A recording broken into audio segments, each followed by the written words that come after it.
El salto puede ser un factor determinante en muchos deportes, Bob Beamon rompe el récord mundial de salto de longitud.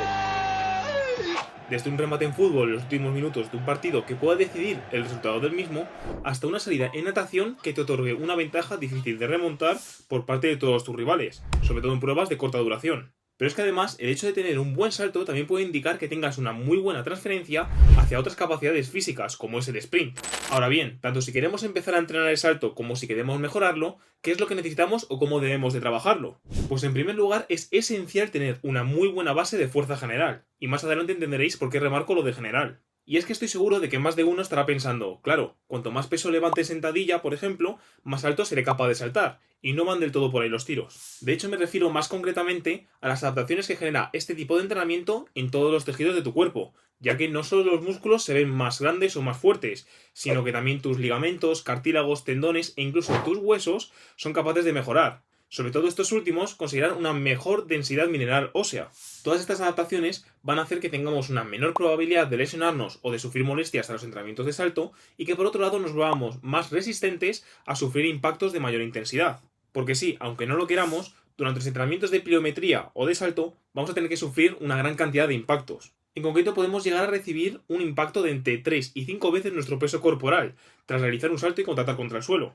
Esto siempre variará dependiendo de la intensidad del mismo. Y es que otra de las características que nos va a ofrecer el entrenamiento de fuerza es la mejora de nuestro índice de fuerza relativo. Es decir, es el dato que obtenemos de dividir el peso que levantamos o que somos capaces de levantar en sentadilla entre nuestro peso corporal. Ese dato será nuestro índice de fuerza relativa. La fuerza relativa a la hora de entrenar el salto es muy importante porque va a determinar la capacidad de nuestro cuerpo para soportar impactos de mayor o menor intensidad, para que de esta forma podamos entrenar de una forma mucho más segura. Por aquí os estoy dejando una tabla en la que os indico, según vuestro índice de fuerza relativa, la intensidad del impacto que podréis soportar para después de eso aplicarlo a vuestros entrenamientos. Por ejemplo, si yo peso 75 kilos y levanto sentadilla 160 kilos, si divido los 160 entre mi peso corporal, me da un índice de fuerza relativa de más o menos aproximadamente 2,10. Esto quiere decir que yo tengo capacidad corporal para soportar entrenamientos de pliometría o de salto de tanto bajo como medio y alto impacto. Pero claro, ¿en qué consisten estos tres niveles de impacto? Pues en primer lugar, la pliometría de bajo impacto consiste en dar pequeños saltos sin cargas externas, es decir, únicamente con nuestro peso corporal, y normalmente son series de poquísimas repeticiones. Por otro lado, la pliometría de medio impacto consistiría en saltos más repetidos en el tiempo e incluso saltos desde alturas, como puede ser entre 20 y 40 centímetros de altura. Y por último, la pliometría de más alto impacto consistiría en saltos desde más altura, como puede ser de 50 hasta 80 centímetros, e incluso aquí podríamos ya empezar a añadir carga. Tras haber hablado a nivel general de la fuerza, ahora llegamos a un punto del vídeo en el que vamos a hablar de una idea que puede ser la más difícil de comprender, pero que una vez la entiendes estarás dando no solo con la clave para mejorar tu salto, sino también tu rendimiento deportivo. Y por supuesto que estoy abierto a responder cualquier tipo de duda que me dejéis en la caja de comentarios, así que, si tienes cualquier tipo de duda, déjala ahí mismo. Y es que el entrenamiento de fuerza lo podemos dividir más específicamente en dos tipos de entrenamiento. Por un lado sería entrenamiento de fuerza con cargas medias y altas, y por el otro tendríamos entrenamiento de fuerza con cargas bajas o incluso sin cargas. Y la clave está precisamente en combinar de la forma correcta ambas formas de entrenamiento en función de la situación de cada sujeto. Por un lado, el entrenamiento con cargas medias y altas nos va a fomentar el aumento de nuestra fuerza máxima, obteniendo las adaptaciones anteriormente mencionadas en la introducción, pero es que por otro lado tiene otra ventaja, y es que nos va a ayudar a mejorar nuestra producción de fuerza por unidad de tiempo. Esto se denomina con las siglas RFD, del inglés Rate Force Development. Perdonadme por el inglés. Este fenómeno se da en ese momento en el que queremos vencer una carga y la velocidad es cero, lo que significa que no hay movimiento. Por ejemplo, cuando bajamos una sentadilla, en el momento en el que queremos empezar a subir, ahí se estaría dando la RFD. Y por tanto, cuanto más fuerza seamos capaces de aplicar y en el menor tiempo posible, antes venceremos a esa carga. A su vez, esto también se puede traducir de que en el momento en el que queramos pegar un salto, empezaremos el movimiento con una mayor potencia.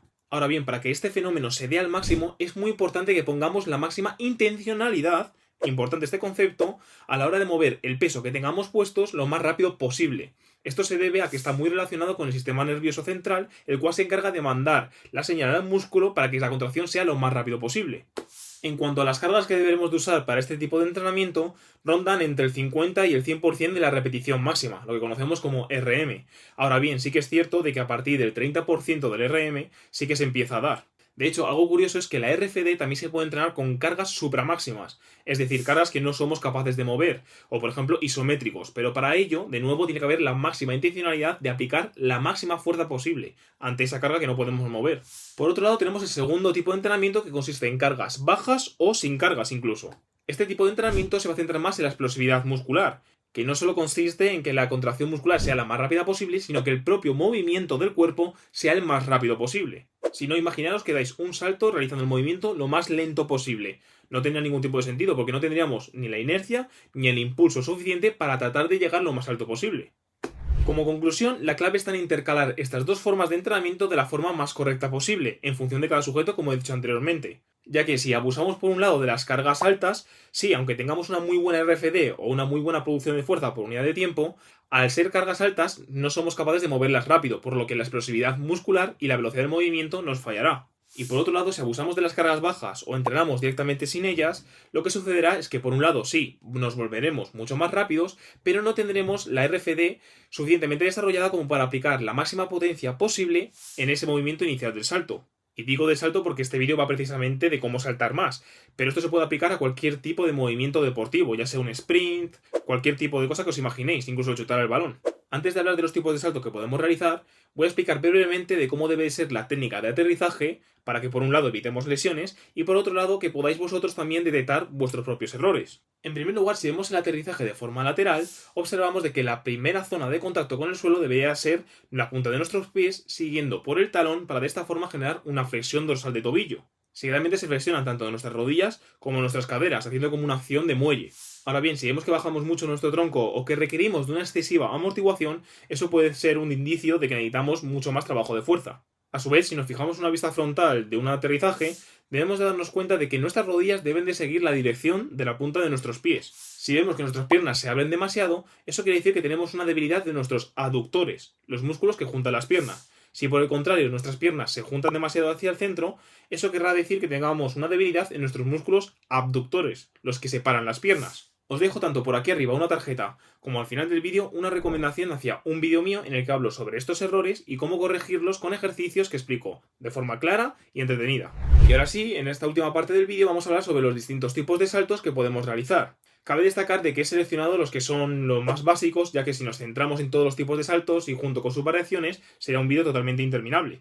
En primer lugar tendríamos el Squat Jump, también conocido con las siglas SJ.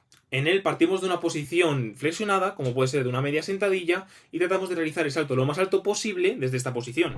Este salto se puede asemejar más de forma específica a lo que puede ser una salida de natación o incluso a una salida de tacos en el atletismo. El siguiente se denomina como Contra Movement Jump, con las siglas CMJ. Es parecido al salto anterior, pero como su nombre indica, lo que añadimos es un contramovimiento que favorece la reactividad muscular. Es decir, ser capaces de generar un mayor impulso por medio de una fuerza contraria o de un movimiento contrario al que queremos realizar. Se podría asemejar más a lo que es un salto en carrera para un remate de fútbol o lo que es incluso el propio salto de altura. En tercer lugar tenemos el salto denominado como Drop Jump con las siglas DJ. En este caso mantenemos la reactividad muscular del salto anterior, solo que la diferencia está en que deberíamos dejarnos caer desde una altura para posteriormente saltar o lo que vendría siendo saltos repetidos en el tiempo. Pero la clave de este salto sería en que con la menor amortiguación posible seamos capaces de saltar lo máximo posible. Este salto podría estar más relacionado específicamente con jugadas intensas de voleibol en las que haya que realizar saltos repetidos en el tiempo. Cabe destacar de que todos estos saltos que acabamos de mencionar se pueden realizar tanto con peso como sin peso. Ahora bien, dependerá del objetivo del sujeto o de la capacidad del sujeto si queremos mejorar tanto la RFD o la fuerza explosiva. Y el último tipo de salto que vamos a ver en este vídeo serían los saltos asistidos, los cuales nos ayudarían a mejorar nuestra explosividad muscular, ya que estos al tener un movimiento asistido con una fuerza externa como puede ser una goma, nos ayudarían a mejorar o a tener un movimiento mucho más rápido e incluso a llegar más alto. Y con esto ya finalmente habríamos hablado de cómo podemos mejorar nuestra capacidad de salto e incluso, por qué no, mejorar ciertos aspectos de nuestro rendimiento deportivo. Así que ya nada más, os agradecería que os suscribieseis, que ya me queda nada para los 1000 suscriptores. Y nada, darle al like y comentar cualquier tipo de duda, que estaré abierto a responder vuestros comentarios. Y hasta la próxima, atletas.